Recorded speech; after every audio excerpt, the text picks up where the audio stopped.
Die Ballade van Robbie de Wee is geskryf deur die baie bekende Afrikaanse skrywer Dion Meyer. Hierdie kortverhaal is 'n bietjie anders as die gewone kortverhaal en kan amper beskryf word as 'n kort roman. Dit is verdeel in 3 hoofstukke wat elkeen onderverdeel is in subafdelings. En dis 'n lekker spanningsverhaal, gaan lees hom gerus deur voordat jy verder na hierdie les kyk. Goed, kom ons kyk na 'n opsomming van hierdie verhaal. Len is die bestuurder van die sanger Robbie de Wee. So he is Robbie de Wee's music producer, or basically like his agent. En een aand, terwyl Robbie op 'n toer is, bel hy vir Len en sê vir hom 'n vrou het in sy hotelkamer doodgegaan. Hy is angsbevange. Ek gaan dit net vir julle hier neerskryf. Angsbevange. He is absolutely terrified and he begs Len to help him out of this predicament. Len gaan dan deur Bloemfontein toe en raak van die liggaam ontslaa. He gets rid of the body. Na 'n paar dae kontak 'n privaat speurder hom, 'n private investigator, 'n PI, kontak vir Len in verband met 'n vrou wat vermis geraak het na een van Robbie se konserte. So you have to understand that from the moment that Len got rid of this body, he's been living in a sort of fear that he was going to get discovered. So when this private investigator contacts him, he gets afraid. But then the woman that he is actually asking about disappeared at one of Robbie's earlier concerts. And this is when Len starts thinking that something is fishy and something isn't right. Len begin ondersoek instel en vind dat nog vrouens vermis geraak het. So when Len starts digging deeper into this whole thing, he finds out that more women went missing when Robbie had his concerts in different towns. Hy gaan dan na Robbie se tuisdorp en daar vind hy uit dat Robbie se pa hom en sy ma mishandel het. So when Len goes to Robbie's hometown, he finds out that Robbie's father abused Robbie and his mother. En eendag het Robbie se pa net verdwyn. One day, Robbie's father just disappeared. Len besef nou dat Robbie dalk 'n reeksmoordenaar is. So Len realizes now that Robbie might be a serial killer, a serial murderer. Hy vlieg dan Kaapstad toe en hy konfronteer vir Robbie. He confronts Robbie with this information en Robbie erken alles. He admits everything. But then he tries to blackmail Len. Hy probeer vir Len afpers.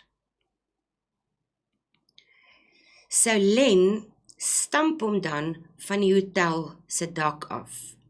Len pushes him off the roof of the hotel. Die koerante berig dat hy aan depressie gely het en mense dink hy het selfmoord gepleeg.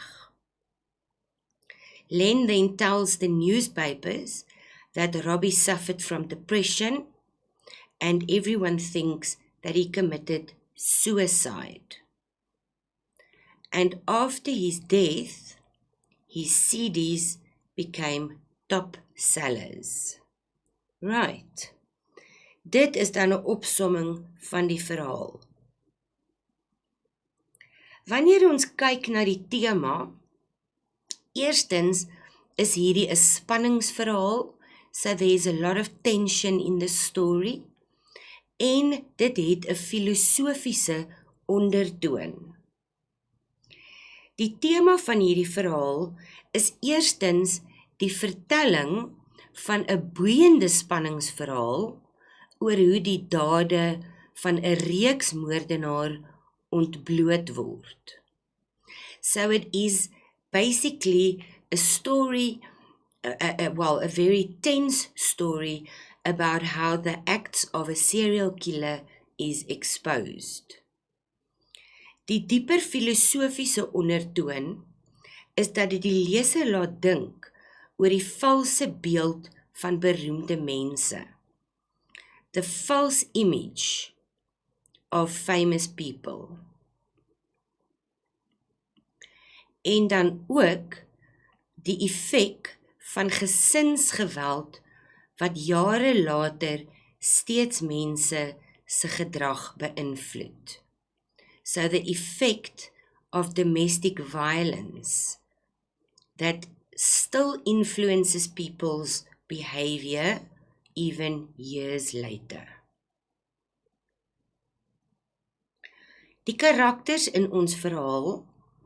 Ons hoofkarakters is eerstens Len. Hy is dan ook die ek-verteller in ons verhaal. En hy het 'n kans om sy lewe reg te ruk. He's made a lot of mistakes, and by becoming Robbie's agent, he almost gets a second chance in life. Ons tweede hoofkarakter is Robbie de Wee, en hy is 'n baie gewilde jong sanger. He is a very well-liked young singer. Die neewekarakters in ons verhaal is die vroulike slagoffers, our victims, the female victims in the story, and they all show similarities with his mother. Hulle het almal ooreenkomste met Robbie se ma. Dan het ons ook Robbie se ma en pa in die verhaal, die mans by die haarkapper, en Sibylline, wat genoem word aan die begin van die verhaal, die eienaar van die kroeg waar Robbie ontdek word. So ons het gesê die verteller in ons verhaal is 'n eerste persoons verteller, die ruimte en die tyd, dit speel af in die hede, en dan kry ons terugflitse na die verlede. Dit volg dan ook die roete, the route, van Robbie se sangtoer, onder andere Bloemfontein, en dan ook na Kaapstad.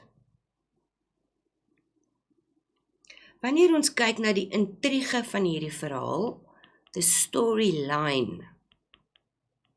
So ons het reeds genoem dat die verhaal in 3 hoofstukke verdeel is, 3 chapters, en elke hoofstuk het subafdelings. En dit lei of help met 'n episodiese opbou van spanning. It builds up the tension in this story. Die metodiese moment, the event that sets everything in motion in the story, kry ons reg aan die begin van die verhaal, wanneer Robbie vir Len bel. So wanneer Robbie vir Len bel en vir hom sê, daar het 'n vrou in sy hotelkamer doodgegaan, en dan vind ons die eksposisie daarna, wanneer Len besef, daar is meer agter die vrou se dood. So it starts very dramatically with Robbie phoning Len, asking for his help to get rid of this body or to do something about this woman that died in his hotel room.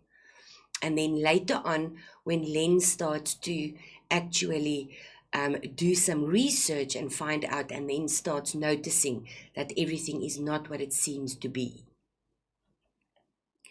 Die konflik wat ons in hierdie verhaal kry, is eerstens Len se interne konflik. Hy wil sy loopbaan beskerm, maar hy kan nie 'n reeks moordenaar wegsteek nie.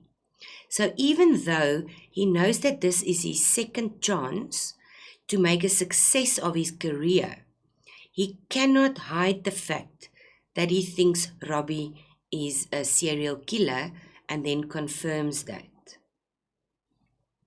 Die hele storie is ook die gevolg van eksterne konflik. So the whole story is the result of the external conflict. Die mishandeling, the abuse, the domestic violence that then led to the murders, wat gelei het na die moorde. Ons vind die klimaks in hierdie verhaal, die hoogtepunt, wanneer Len vir Robbie konfronteer in Kaapstad en Robbie dan erken dat hy al hierdie vrouens doodgemaak het. He actually admits that he killed them. He loaded them into the van and they would drive out somewhere. And the woman that died in his hotel room didn't want to go for a drive, so he smothered her with a pillow. And then he starts to blackmail Len with this information, and he wants him to just sort of sweep it under the carpet. And that's when Len realizes that he cannot let him get away with this. So die afloop en die ontknoping is wanneer Len dan vir Robbie van die dak afstamp en voorgee dat dit selfmoord was. Die dramatiese ironie wat ons in hierdie verhaal vind, kry ons in die slotreël. So Len trek finansiëel voordeel uit Robbie se dood. The dramatic irony in the story. Len made the right decision by wanting to expose Robbie as a serial killer, but he also didn't want to sacrifice his own success.